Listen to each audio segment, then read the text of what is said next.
his cross of grace. How great the love, how strong the hand that holds us. Beautiful, so beautiful. So here I bow to lift you high, Jesus, be glorified in all things. For all my life I am yours, forever yours. There is a king who bore the scars of healing. There is a son who came in grace and truth. How great the love that carries us to kindness. Wonderful, you're wonderful. So here I bow to lift you high, Jesus, be glorified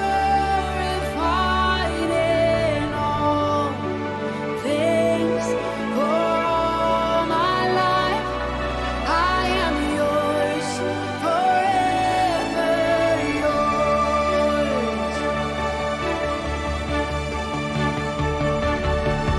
God, hear and now be lifted high. Right here and now be glorified.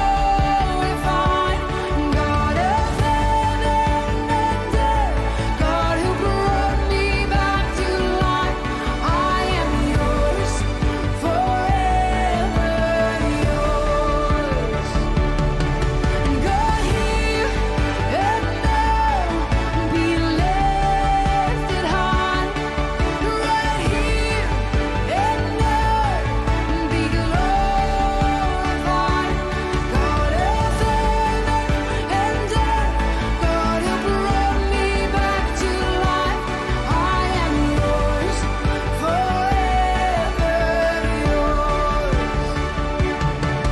So here I bow to lift you high, Jesus, be glorified in all things. For all my life I am yours, forever yours.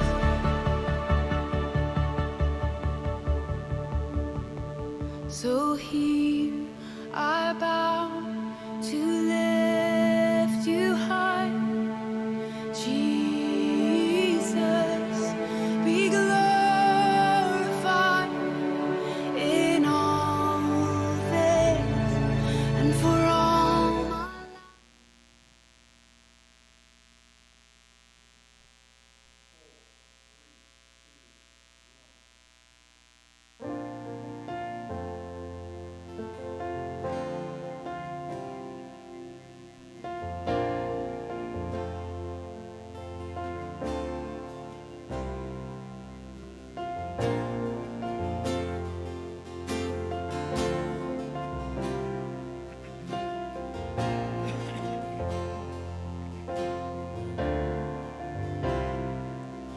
There's a way back home for the wandering soul.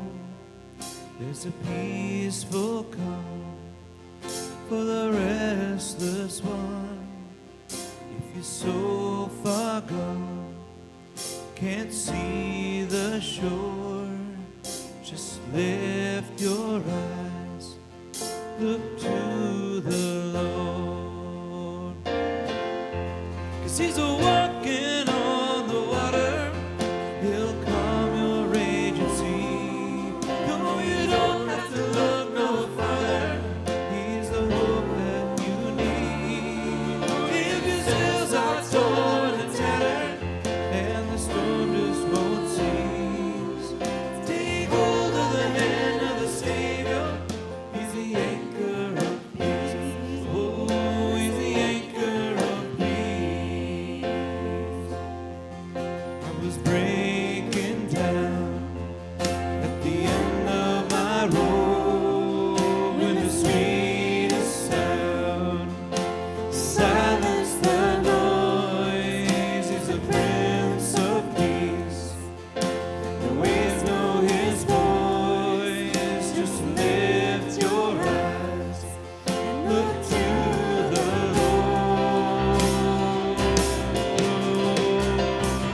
He's walking on the water. He'll calm the raging sea. No, you don't have to look no farther. He's the hope that you need. When the sails are torn and tattered, and the storm just won't cease, take hold of the hand of the Savior. He's the anchor of peace. Oh, he's the anchor of peace.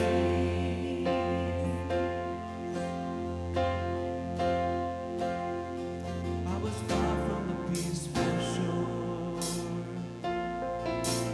fallen from the helpless floor. Oh, the wreckage of the fallout, there was no way out. Then I found the lighthouse. I was sinking when I felt your hand. You put my feet back on the dry land. When I was so far down, love made a way out. Thank God for the light.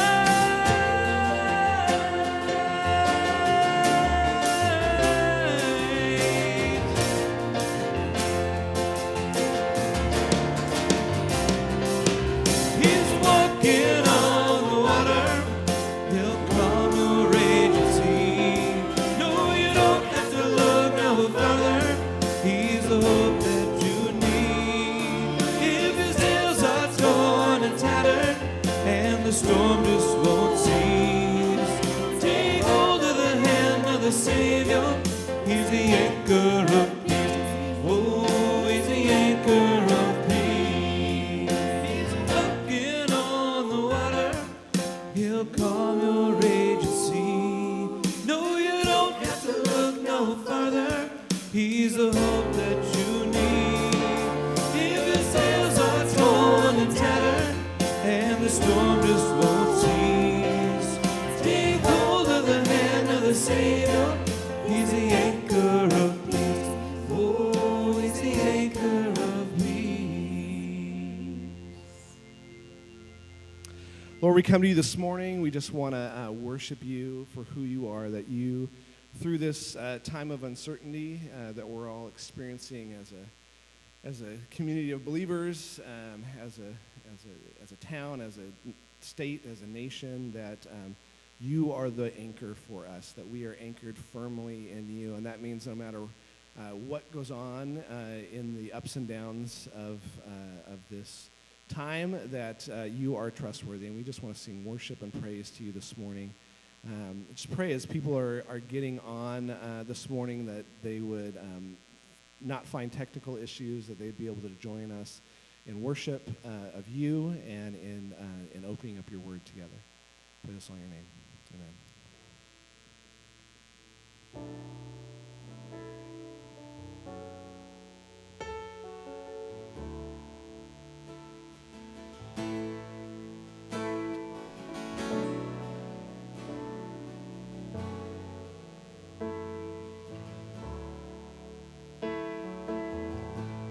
I've carried a burden for too long on my own. I wasn't created to bear it alone. I hear your invitation to let it all go. I see it now, I'm laying it down, and I know that I need you. I run to the Father, I fall into grace. I'm done with the hiding, no reason to wait. My heart needs a surgeon, my soul needs a friend. So I run to the Father again and again and again and again. Oh, oh, oh. You saw my condition, had a plan from the start. Your Son for redemption, the price for my heart. I don't have a context for that kind of love. I don't understand, I can't comprehend. All I know is I need you to run to the Father. I fall into grace. I'm done with the hiding, no reason to wait. My heart needs a surgeon, my soul needs a friend. So I run to the Father again and again and again and again. Oh, oh, oh, again and again and again. Oh, oh, oh, my heart has been in your sights long before my first breath, running into your arms is running to life from death. I feel this rush deep in my chest.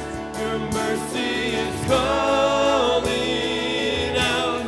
Just as I am, you pull me in, and I know I need you now. I run to the Father, I fall into grace. I'm done with the hiding, no reason to wait. My heart needs a surgeon, my soul needs a friend. So I run to the Father again and again and again.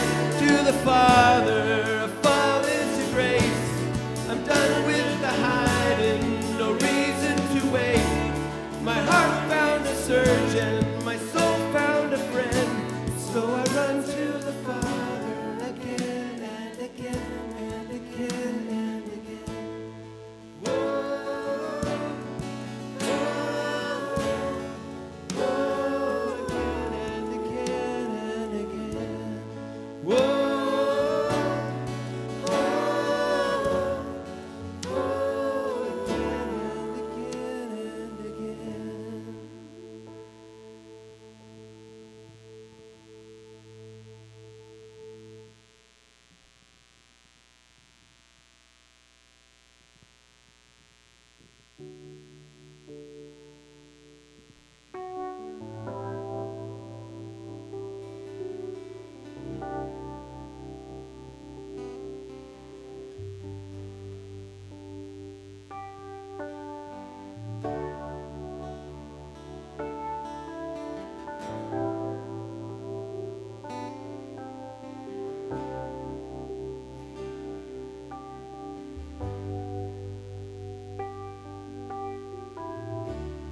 Worthy is the Lamb who was slain. Holy, holy is he.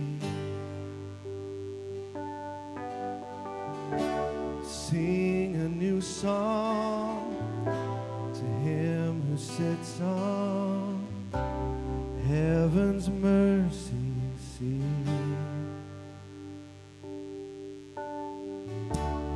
Worthy is the Lamb who was slain. Holy, holy is he. Sing a new song to him who sits on heaven's mercy seat. Holy, holy, holy is the Lord God Almighty, who was and is to come. With all creation I sing praise to the King of Kings. You are my everything, and I will adore you.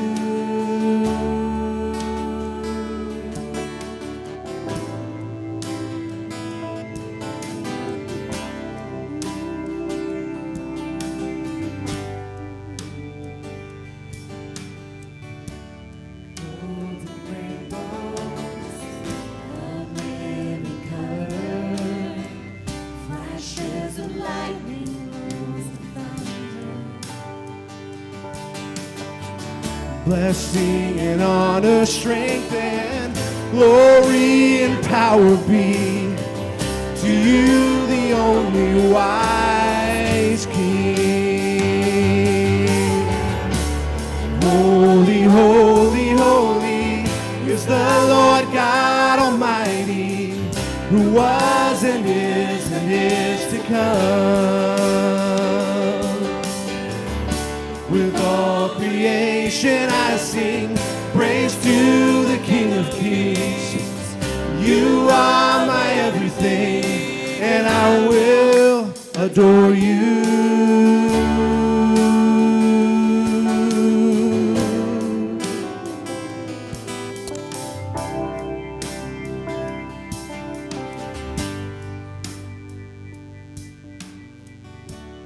Filled with wonder, awestruck wonder at the mention of your name. Jesus, your name is power, breath and living water, such a marvelous mystery. Holy, holy, holy is the Lord God Almighty, who was and is to come. With all creation I sing praise to the King of Kings. You are my everything, and I will adore you. Holy, holy, holy is the Lord God Almighty, who was and is to come. With all creation I sing praise to the King of Kings. You are my everything, and I will adore you.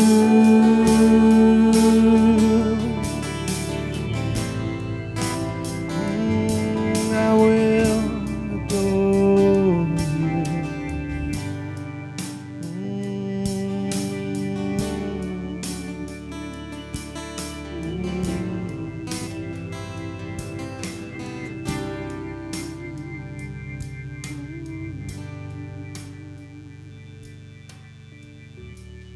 Holy, holy, holy is the Lord God Almighty, who was and is to come. With all creation I sing praise to the King of Kings. You are my everything, and I will adore you.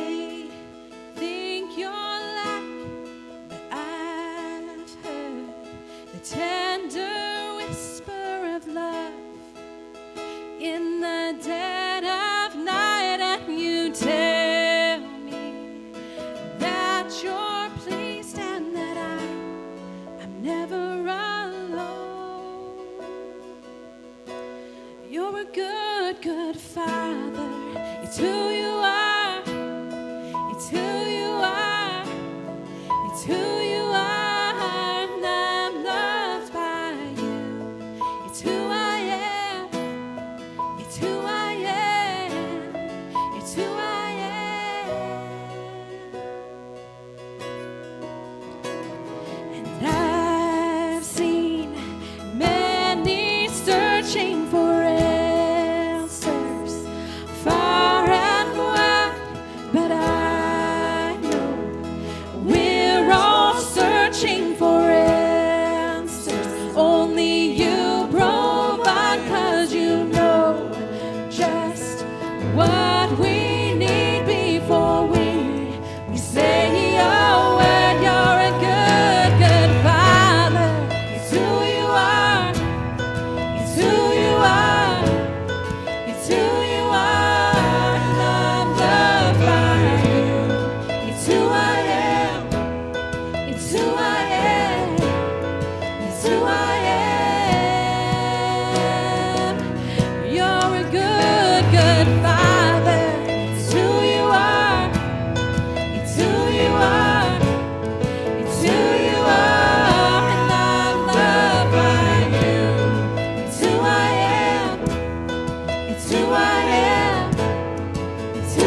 can hardly think as you call me.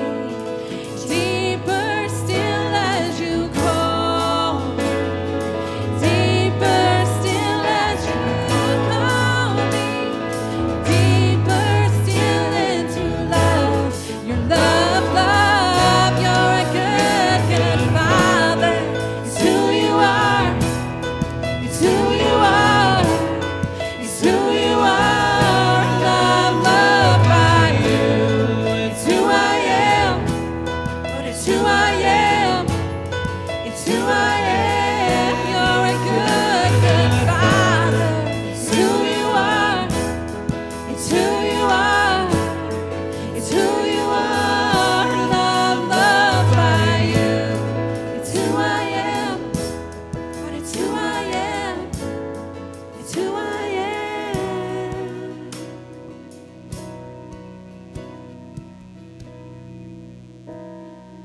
Perfect in all of your ways. Lord, you're perfect in all of your ways. You're perfect in all of your ways to us.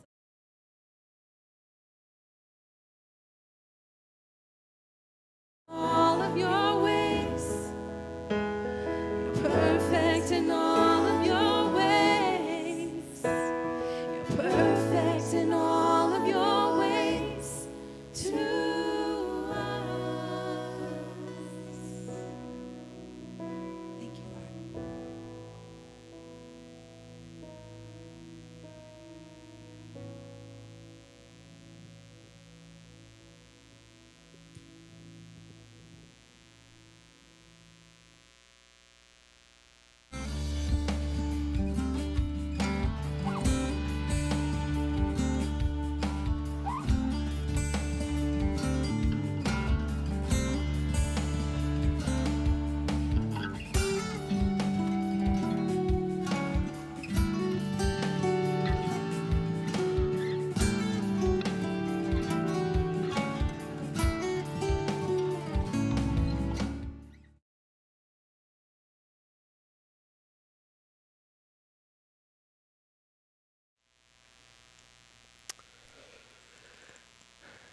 Good morning.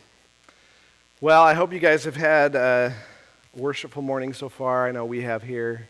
As we transition into the message this morning, I just want to remind you of a couple of things. We sent out an email this week about getting involved in a little bit of fellowship this morning through a platform called Zoom. If you look in the post for our live stream today, there is a link there to one of two groups. You're welcome to join either of those groups. If you want to give it a try this morning, just click on that link. It'll do the rest for you. Also, there's a link to the handout there.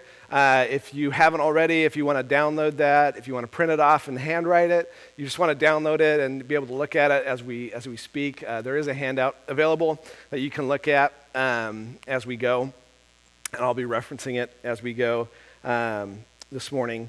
Just want to remind you of a couple of other things. As you can imagine, one of the things that is hard, and you guys can probably relate to this, is since we're not meeting together, giving to support the church is just harder. It just is. And so just want to remind you, you're welcome to mail in any giving that you have. You can actually, a lot of banks allow you to set up for them to mail a check to us.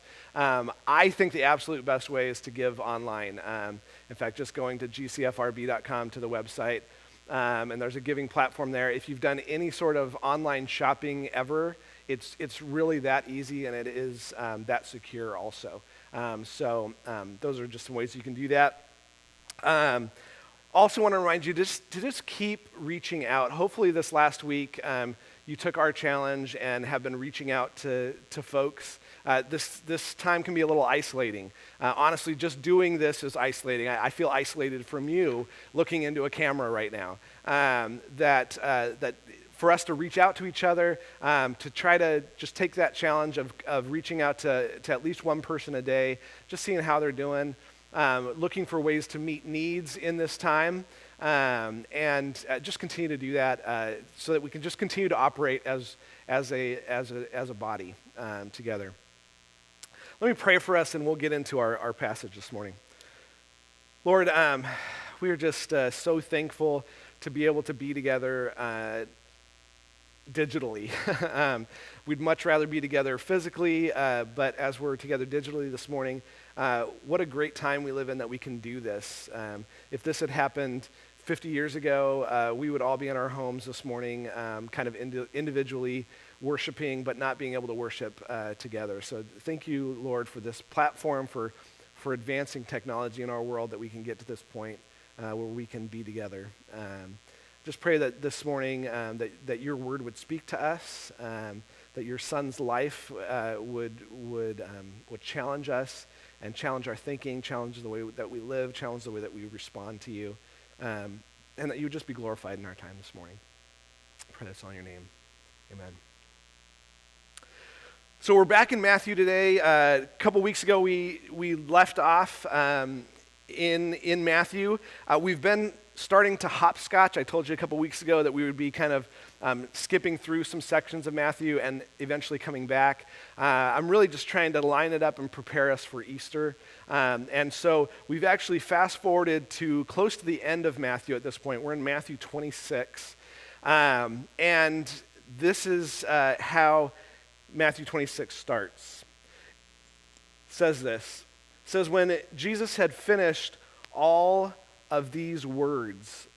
So understand the transition here. The last two chapters, which we'll get back to, the last two chapters, Jesus is talking about, is giving some teaching on what's coming in the future, what's coming way past his death, burial, and resurrection, what's coming in what we call the second coming of Christ, when Christ comes back again. And he gives all this teaching on things to look for and things to be ready for.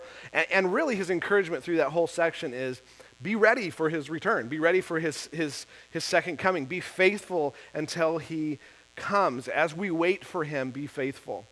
And so he had finished all of these words, and then he said this. He said to his disciples, "You know that after 2 days the Passover is coming, and the Son of Man is to be handed over for crucifixion." So we had been talking about the fact that Jesus for months now has been preparing the disciples for the fact that he was going to die. And he eventually told them, I'm going to die by crucifixion. That's how it's going to go down. And so he'd been preparing them for months, and now he's saying, it's time. Now is the time. It's this week. In fact, in just a couple of days, I'm going to be handed over for my crucifixion. And they're coming into this time called Passover. It was one of the Jewish feasts. It was the greatest Jewish feast.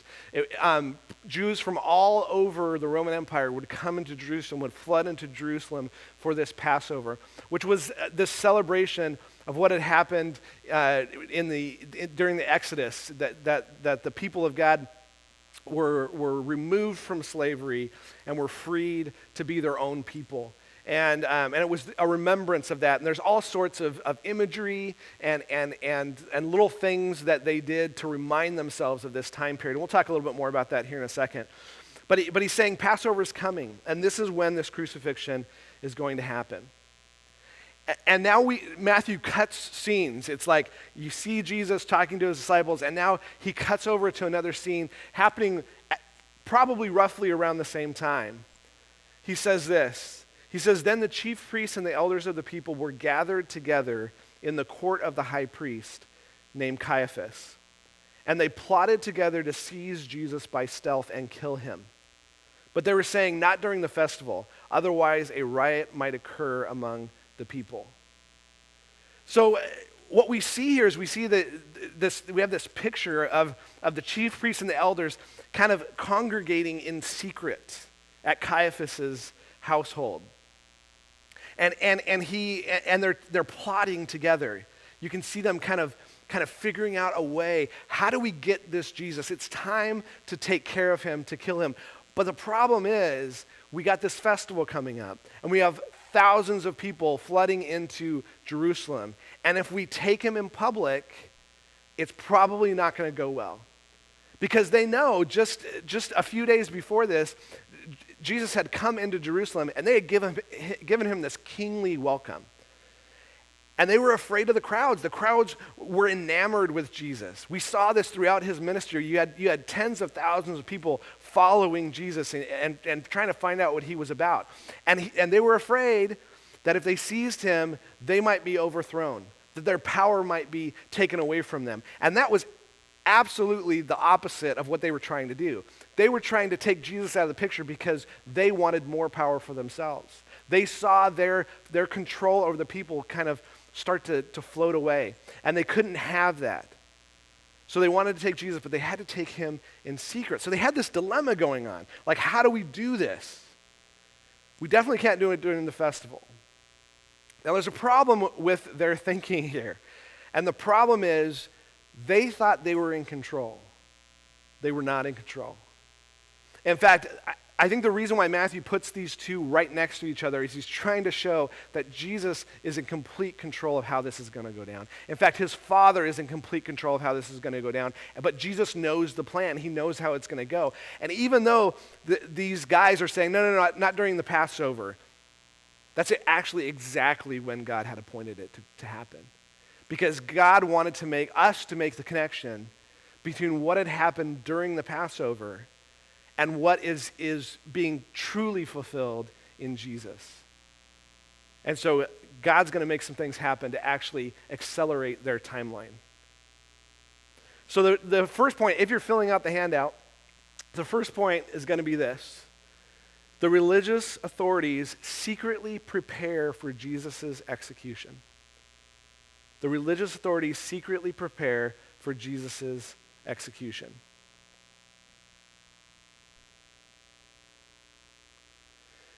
Then we cut back to Jesus and a scene that happened actually a little bit later.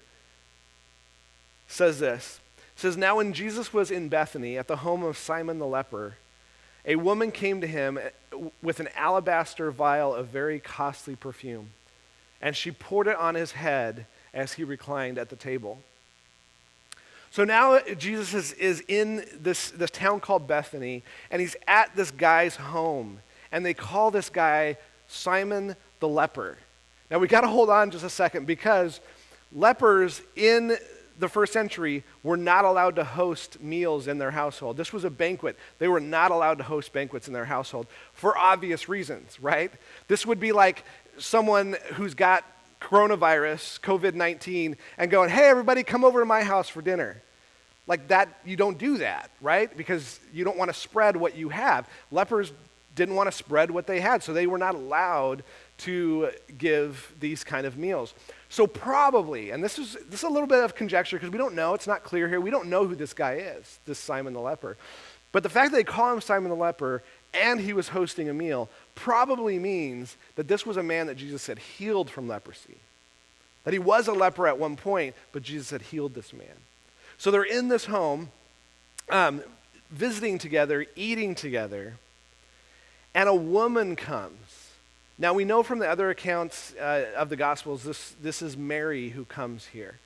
But this woman comes with an alabaster vial of very costly perfume. Now you have to understand, there was this reality in the first century that they put perfume sometimes in these alabaster containers. And these alabaster containers, what it did is it enriched the perfume. And in fact, as you aged the perfume over months or years, the perfume would become much more potent and much, much more valuable, depending on how long you left it in there. It's a little bit like a fine wine, right? That if you go to the store today and buy some wine, you're depending on what you get, you're probably going to spend $10 on a bottle of wine. And I looked up a couple of things here. If you get a Chateau Margaux, which is a nice wine from 2004, that bottle is going to cost you $350. And the reason for that is it's now aged and it's a nice bottle of wine, right? But if you get a Chateau Margaux from 1787, one of those sold for $225,000. right? It's just wine. And I don't like wine, so I don't get why you would spend that kind of money. But the point is, it gets more valuable as it ages. The same thing happened with perfume. When you would put perfume in an alabaster jar and you aged it, it became more and more expensive. And so, and this was obviously a very expensive container of what was called nard was the perfume here. And this nard, she pours over Jesus. Now, the other thing we have to understand about nard and this particular perfume that she poured over him is that this was typically perfume that they used on bodies, on people who had died and were being prepared for burial. It was very commonly used that way. And this level of perfume was only used by the very rich when they died, because obviously it was very costly. This woman takes this very, very costly vial of perfume and she dumps it, pours it, anoints Jesus with the whole thing. You've got to understand, and we know this from other gospel accounts, that this bottle, this vial, was probably worth close to 300 denarii. 300 denarii is like 11 months' wages. It's almost a year's worth of work to buy one vial of this perfume. Very costly is an understatement, I think, in Matthew saying that. This is by very definition worship. What we just did together as we sang songs, we call that worship. And the reason for that is worship means to ascribe worth to something, to demonstrate worth, how valuable someone or something is. And we spent, 20 minutes together expressing how valuable our Lord is to us. And that's why we call that worship. This is worship. She anoints him. Anointing was common, by the way, in these meals, to be anointed with oil. But a little bit of oil and some cheap oil was usually the way they went. But she pours the whole, almost a year's worth of wages, perfume on Jesus. It's valuable. It's worship. And the disciples have a response here that honestly my heart tends toward too. I think if I was there, I think if I was one of Jesus' disciples, I might have had the same response, to my shame, which is this. But the disciples were indignant when they saw this. And they said, "Why the waste? For the perfume might have been sold at a high price and the money been given to the poor." See, the disciples are completely right about a couple things here. That could have been sold for a high price. Like I said, 300 denarii, almost a year's worth of wages. That's a lot of money. And it could have been sold, and that could have done a lot of good in the lives of the poor. They're not wrong about those things. What they are dead wrong about, and what I probably, joining them, would have been dead wrong about, is that it was not a waste. Definitely not a waste. A waste means something that's thoughtless, to squander resources. They're looking at that, they go, "You just wasted that. You just squandered all of those resources that could have been used for a good purpose." Are you hearing what they're saying? Like, I probably would have said the same thing. I'm so frugal, I would have been thinking of the dollar amount. But Jesus says this. But Jesus, aware of this, said to them, "Why do you bother this woman? Why do you cause this woman distress? For she has done a good deed to me. For you always will have the poor with you, but you do not always have me. For when she poured this perfume on my body, she did it to prepare me for my burial." Keep in mind, let me remind you, this type of perfume was commonly used for burial. It was. And so this connection was easily made. Everyone would have understood that this nard was for burial. And he said, "She's done a good thing for me. Stop bothering her. Stop distressing her. Stop getting down on her. She's done a good deed." That word good actually can be translated beautiful. I think that's the better word here. She did something beautiful for me. This was an act of beauty. and you're dogging her for it. You're getting down on her for it. So you guys are wrong.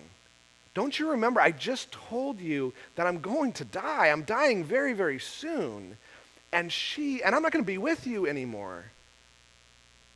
This was a good thing. Your priorities are wrong, disciples. And then he says this, he says, truly I say to you, wherever the gospel is preached in the whole world, what this woman has done will also be spoken in memory of her. He's like, this one act in this one room at this one dinner is going to be remembered throughout the centuries. And that's actually being fulfilled today, right? We're talking about this woman who poured this nard on him. She's been remembered.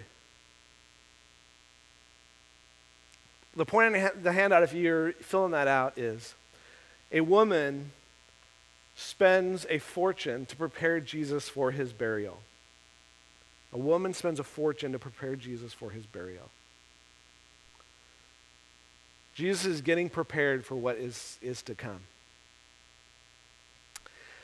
Now, as I talked about in the beginning, we're trying to do something to create some community, create some reflection.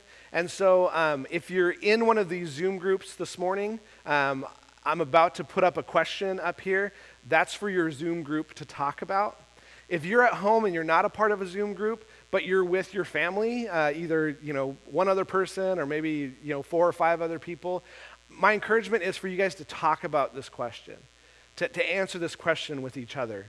And if you're flying solo this morning, one good suggestion I heard is maybe grab a piece of paper and a pencil and just jot down your thoughts to this in answer to this question. We're gonna spend about 5 minutes on this. The question is this: what have you wasted on Jesus? Now again, wasted is in quotes here because from their perspective, right, Mary wasted this stuff. But the true perspective, the right perspective, is it wasn't a waste at all. But what things in your life might others look at and think, man, you've wasted your life. You've wasted this resource on this person that you call Lord. And as you think about what you've wasted, think about what you might be willing to waste for Jesus. And my encouragement is not to be general here. It'd be easy just to go, well, I'd waste anything for him, right? But to be specific. To say, you know what, these things in my life, I would be willing to give up this. I'd be willing to waste this. I would be willing for people to call me crazy for giving up this for my Lord, and be specific. So I'm going to give you about 5 minutes to do that.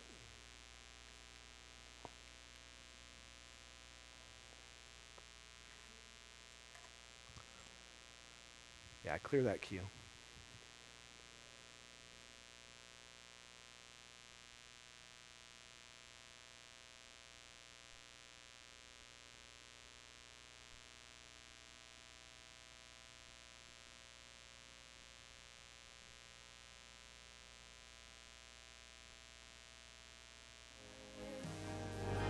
And I have lived in the goodness of God. Yeah.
carried a burden for too long on my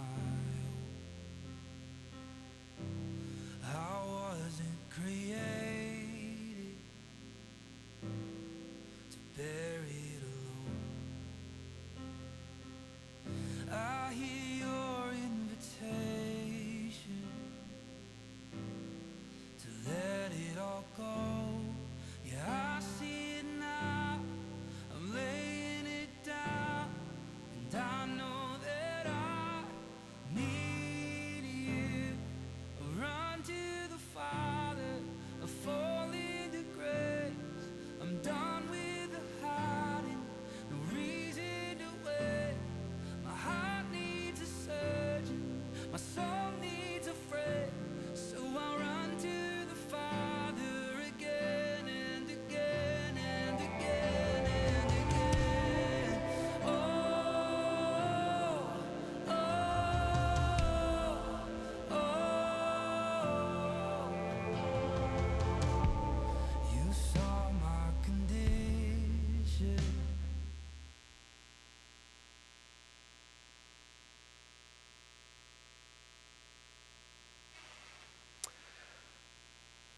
All right, hopefully you had some good discussions. It looks like our stream to Facebook is pretty rough. So if you're actually able to hear me right now and it's not all jittery, I would encourage you, if you're having trouble, to just go ahead and stop the stream.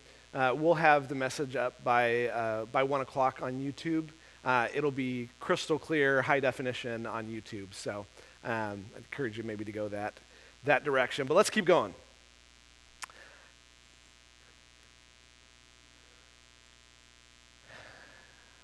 We go on in Matthew 26. Says, then one of the 12, named Judas Iscariot, went to the chief priests and said, "What are you willing to give me to betray him to you?" And they weighed 30 pieces of silver to him. From then on, he began to look for a good opportunity to betray Jesus. So this is actually like an answer to the religious leaders' prayers, in a way. This is exactly what they were looking for, was a way to get Jesus. And now you have Judas coming as a way to get Jesus. He's coming and saying, if you pay me, I'll work this out for you. I'll make a way for you to get back at Jesus, for you to take care of Jesus. Now there's a lot of speculation as to why Judas does this, his motivation, whether it's greed, because we do know that he was a thief, so maybe it was greed. I tend towards, I think he was disillusioned with who Jesus was. He expected Jesus to be someone different than what he was. And when Jesus didn't live up to his expectations, he went a different direction. But we don't really know. What we do know is he did this. He started plotting to betray Jesus with the religious leaders. And so he goes to them and offers his services, and they pay him 30 pieces of silver. Now, all of this, again, demonstrates that God is completely in control of what's happening here. For one, this 30 pieces of silver is a reference to Zechariah 11, which was pointing to this future time. But also, remember, they didn't want to do it during the Passover. They didn't want to take care of Jesus during the Passover, but God wanted him taken care of during the Passover. So Judas stepping up in this moment is accelerating things for them, is accelerating their timeline. We go on, it says, now on the first day of unleavened bread, the disciples came to Jesus and asked, "Where do you want us to prepare for you to eat the Passover?" And he said, "Go into the city to a certain man and say to him, 'The teacher says, my time is near. I am to keep the Passover at your house with my disciples.' And the disciples did as Jesus had directed them, and they prepared the Passover." So keep in mind, we were headed toward Passover time. Now it's likely the day before Passover. We don't know this timing exactly. It's either the day before the beginning of Passover or the actual day that Passover started. I think it tends towards the day before. Doesn't really matter either way. But but the point is that they're preparing. They need to prepare for this Passover meal. If you think of like Thanksgiving or Christmas dinner, those things are not things you just kind of, at noon or 12:30, you start going, hey, what do we think we're going to eat today? I don't know. We'll put something together. You don't do that at Thanksgiving or Christmas. If your house is anything like ours, Melissa's planning days in advance for what's going to happen on that day, and they're preparing all morning for that meal. This is a similar thing, that the Passover meal is not just something you'd pick up and decide to eat 5 minutes before it happens, that you actually have to do some preparation for it.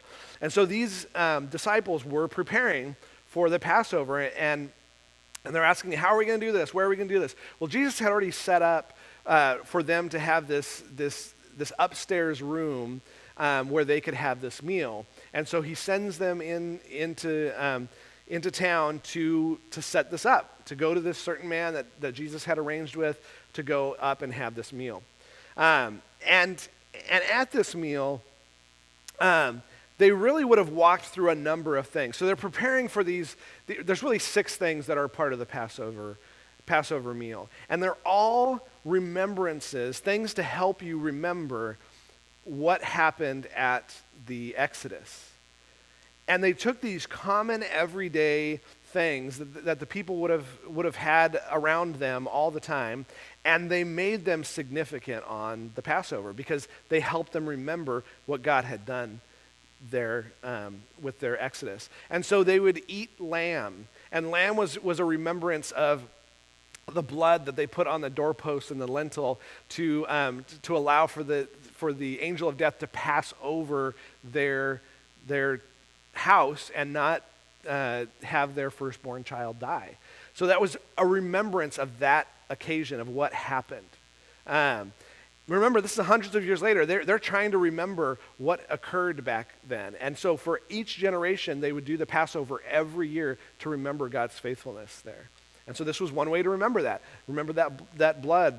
They would eat the lamb. They would eat unleavened bread. And the reason why it was unleavened, which means it hadn't risen, is because they had to leave quickly. They couldn't allow their bread to rise. And so they ate unleavened bread. And so this was a reminder of how quickly they had to leave in the Exodus. Again, just reminding them of some of what had occurred. They would have salt water, which remind them of the tears they had in bondage, and also reminded them of God parting the Red Sea for them to walk on dry land. They would have bitter herbs to remind them of the bitterness of slavery, that their people went through bitter slavery. They would have this fruit puree stuff called charasheth, which was kind of a reddish color, which reminded them of the bricks that they made in slavery. And again, just an everyday thing to remind them of what occurred in their past, in their history. And then they would drink some wine at 4 different times to remind them of the covenant promises God made to the people after leaving the Exodus. So all of this had to be prepared, and the disciples were preparing all of this. Now, when evening came, now they're going to have this meal. Jesus was reclining at the table with the 12 disciples. As they were eating, he said, "Truly I say to you that one of you will betray me." Uh-oh. The jig's up, right? Now, Judas probably thought he was doing this in secret. No one really knew. You got to imagine his mind swimming at this point going, I didn't tell anybody. Did they tell somebody? How did this get out? What? So he's got to be getting nervous right now. He's got to be getting hot under the collar, sweating a little bit. And he says, being deeply grieved, they each one began to say to him, "Surely not I, Lord."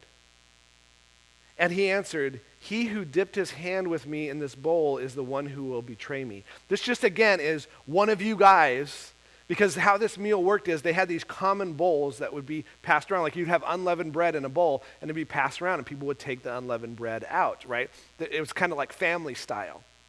And he says, you guys who are eating here with me, it's one of you guys who will betray me.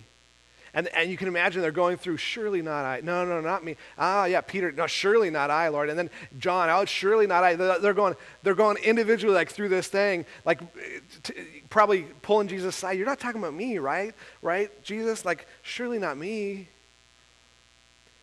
And then the Son of Man is to go, just as it is written of him. But woe to that man by whom the Son of Man is betrayed. It would have been good. It would have been good for that man if he had not been born. I mean, that's a strong statement. Wish you had never been born. But this is coming from Jesus, the Son of God. It's a really strong statement. You that have betrayed me in this room, you know who you are. And what's coming for you, it would have been better if you were never born. If you had never existed, than to have existed and lived your life and come to this point and betrayed me and had to live with that afterwards. Would have been better that you weren't even born. And then you have Judas, who we already know, because we already know this other scene where he was conspiring. We know it's him. Judas said, surely not I, Rabbi. Right, Jesus? Like, you can picture him, he probably pulled Jesus aside. Surely not I. Like, testing him. Does he know? Does he know it's me?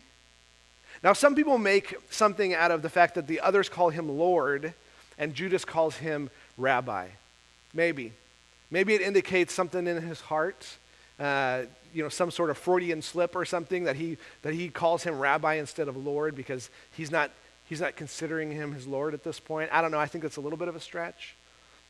But he's trying to maybe dodge this or test the waters. Surely not I. And Jesus said to him, you have said it yourself. Which is just another way of saying, there you go. No, you got it, Judas. Clearly indicating Jesus knows. You can picture him. Jesus loving this guy. Loving him for 3 years and looking into the eye of his betrayer that he knows has betrayed him and calling him out. So the point on your handout, if you want to, sorry, I didn't put that up there. There it is. If you want to put it on, says Judas, that is completely misspelled there. Judas prepares to betray Jesus. Ignore the 2 that's there. Jesus prepares to betray Jesus.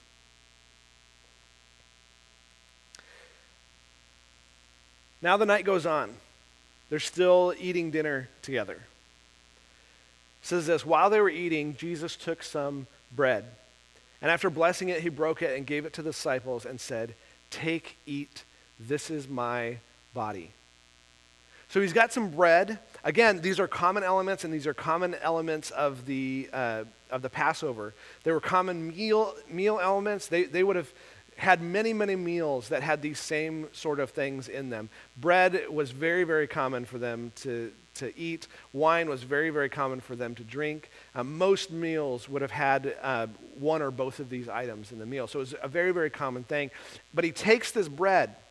Now keep in mind, this is not special bread. This is just the bread for the Passover. It's basic bread. And I'm going to stress a couple things because one of the things that surprises me at times, that honestly I wish we didn't do, is we make this into something more than what it is. This is significant in that this has been a tradition that we've kept for many, many years. And in fact, it's a tradition we still keep when we do communion. But it's no more than a remembrance. It's no more than Passover was to the Israelites. It was a remembrance of what had occurred. So Jesus is taking a very, very common thing, this bread, but he's making it significant in this moment because he wants them to understand he's going to die. And he wanted them to look at the bread and relate the bread to kind of like skin, right? The bread is a little brownish, and your skin's a little brownish. It's actually it's a solid thing, a physical thing. So it kind of makes a nice little connection that he makes. And he says, this is my body. Now again, Christians have gotten weird over the years and somehow take this statement, this is my body, and somehow we read novels and we read all sorts of writings and we hear people speak figuratism all the time, and we understand figuratism. It's so common that we don't even recognize it when we hear it anymore. When someone says, hey, you're cool, they're not saying that you're cold, they're saying that you're kind of an awesome person, right? And awesome is even an overstatement. But these are figures of speech. That some people have taken this to mean that somehow when Jesus actually gave them the bread, that somehow that was his body. No, he's not handing them a finger. He's not handing them any part of himself. He's handing them bread. This is an illustration. This is a parable, just like he had given parables many times. He's just saying, I want you to relate this substance, this bread substance, to the fact that my body is going to be destroyed. My body is going to suffer death. So that when you link those things, you have in your mind an association with my death and with bread.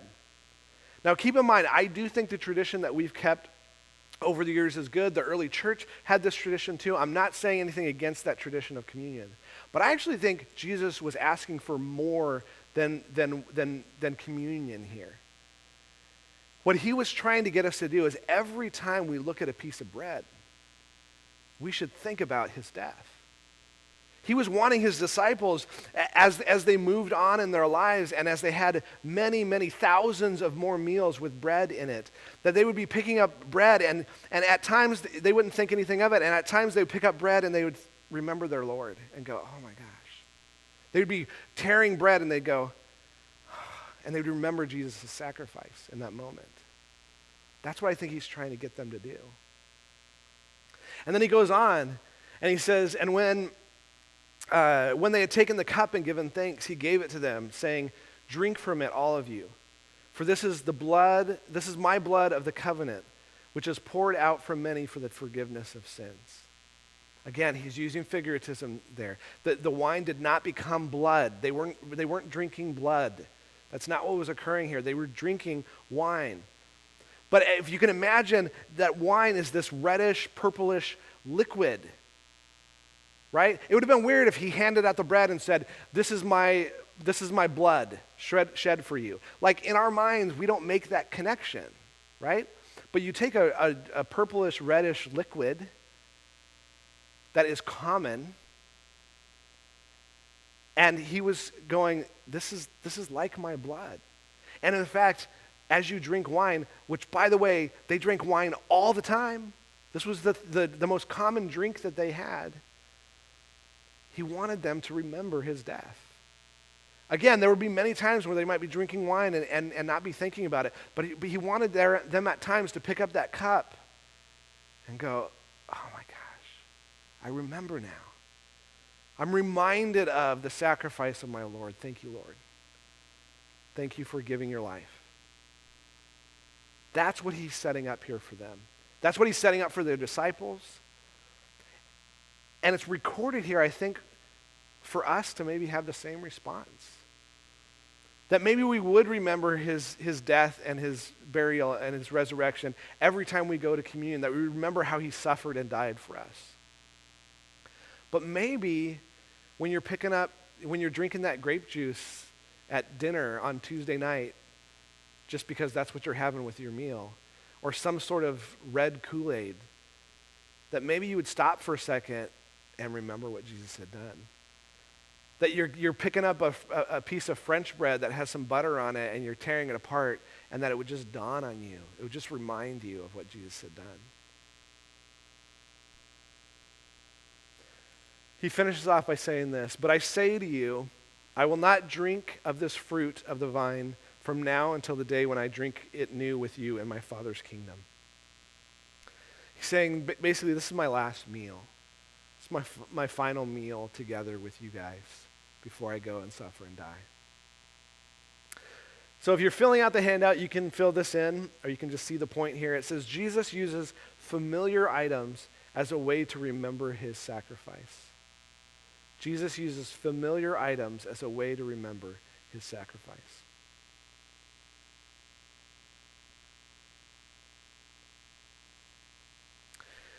And then we've got the next scene here. We're just going from scene to scene to scene. All of this preparation for the day that Jesus is about to go through in his suffering and his death. It says this, after singing a hymn, there's a traditional hymn that they sang at the end of Passover, so they sang that hymn. They went out to the Mount of Olives. Then Jesus said to them, "You will all fall away because of me this night. For it is written, I will strike down the shepherd, and the sheep of the flock will be scattered. But after I have been raised, I will go ahead of you to Galilee." But Peter said to him, "Even though all may fall away because of you, I will never fall away." Jesus said to him, "Truly I say to you that this very night before the rooster crows, you will deny me 3 times." Peter said to him, "Even if I have to die with you, I will not deny you." And the disciples said the same thing too. "Yeah, us too. Yeah, we won't deny you. I won't deny you. No, yeah, just like Peter, I won't deny you." This is like an I am Spartacus moment. I am Spartacus. No, we're with you. We'll defend you to the death. The problem with this, again, is that they're forgetting who Jesus is. Jesus didn't say that you might fall away. He didn't say if you don't guard yourself, you might tend to fall away. If you don't have enough courage this night, you might fall away. He's telling them you will fall away. And the only response when Jesus speaks that the disciples should have had is, "I'm sorry, I haven't even done that yet. But I know you're telling me I'm going to, and I'm sorry. I'm sorry for failing you." Because they were going to fail him. No matter Peter's denials, I don't care if everybody else, I'll be the one to defend you. No, you too, Peter.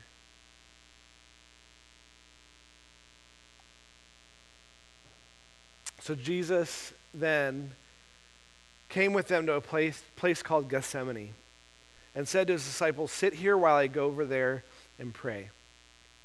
And he took with him Peter and the 2 sons of Zebedee and began to be grieved and distressed. And then he said to them, "My soul is deeply grieved to the point of death.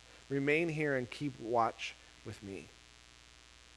Jesus is going through deep grief and distress. Those words are an indication of severe mental and emotional distress. He was really, really troubled. In fact, we don't have it in Matthew's account, but I think we have it in Luke's account, that he sweats. It seems to indicate that he sweats drops of blood. Now, there is some ambiguity in the text. It could be some sort of a comparison to blood, but I actually think he probably sweat drops of blood, which is possible, that you get to a point where you're so stressed out that your capillaries burst, and you actually sweat blood. He was under severe distress. In fact, he was under such distress, he was under distress to the point of death, which is basically like our modern day saying of, "I just want to die." Being so depressed that you go, "I just want to die. I just don't want to even live anymore. I'm so overwhelmed. I don't want to live anymore." And he asks his buddies, these 3 guys who were the closest guys to him, he said, "Will you guys just provide me some moral support tonight? I'm overwhelmed. I'm broken right now. I'm hurting right now. Can you please just sit up with me? Comfort me." And then he went a little beyond them and fell on his face and prayed. This is the only time that we have indicated in the text that he was on his face praying. He might have done it this other times, so this is a little bit of conjecture. But you can tell, at least in this moment, you can feel his agony and just how he just spent emotionally. He's on his face praying to his Father. He says, "My Father, if it's possible, let this cup pass from me. Yet not as I will, but as you will." This cup, again, we talked about this a few weeks ago, just means the suffering that's about to happen. It was it's figuratism, it's a figure for suffering. Please, if it's possible, I don't want to suffer. Now, one of the things we do, because I think sometimes we want to make Jesus into something that he's not, we want to rob him of his humanity. I believe that 100%. I think we tend to do that. That we look at this and we go, yeah, he's kind of play acting here. He really does want to go through what he's going to go through that day. He knows it's coming and he's ready for it. And this is kind of, no, there's no play acting here. There's a reason why Jesus is wrought and distressed, is he knows the suffering that is going to come, and he wants no part of the suffering.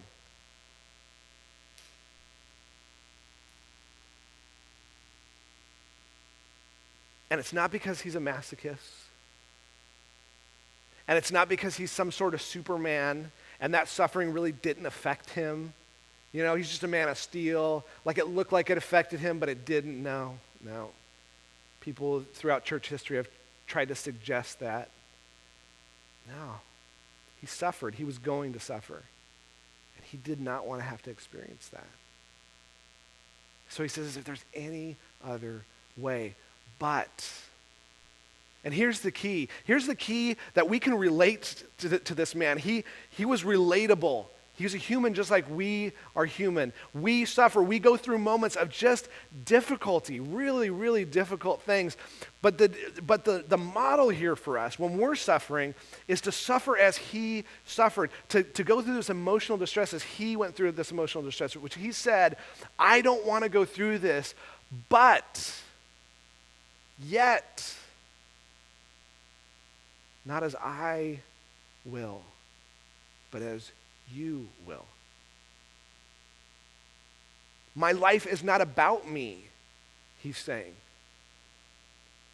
This ministry I've been doing for years, my very existence here on this planet is not about me, it's about your plans for me, God. So no matter the fact that he did not want to suffer through this, obviously the answer, because we know how this story ends, is that God needed him to suffer through this. And so he said, I'll happily suffer through it if there's no other way and this is your will. So he comes back, says, and he came to the disciples and he found them sleeping. Can you imagine the suffering of going through this most difficult night that Jesus had ever had? At least the one that we know of. He is suffering so deeply with distress, and he's emotionally just spent. And he goes back for no other reason than to get a little support from his buddies. That moral support that they were supposed to keep watch with him, to hang out with him, to support him. And he finds them indulging in sleep. And he said to Peter, so you men could not keep watch with me for just 1 hour. I mean that little to you. My emotional state means that little to you. That you couldn't hang out for an hour where I was praying to my Father so that you could support me when I came back. And you can see these guys like coming out of a haze. What, Jesus? What? There were no help to him. So he says, keep watching and praying that you may not enter into temptation, because the spirit is willing, but the flesh, it's weak. He's recognizing here, he's admitting here, he knows that it is hard for them to stay awake. This is they're in the middle of the night. Their eyes were heavy. We'll see that here in a second. They were really, really tired. But he said, I've got a solution for you. Like, get up, stop laying down, and keep watch.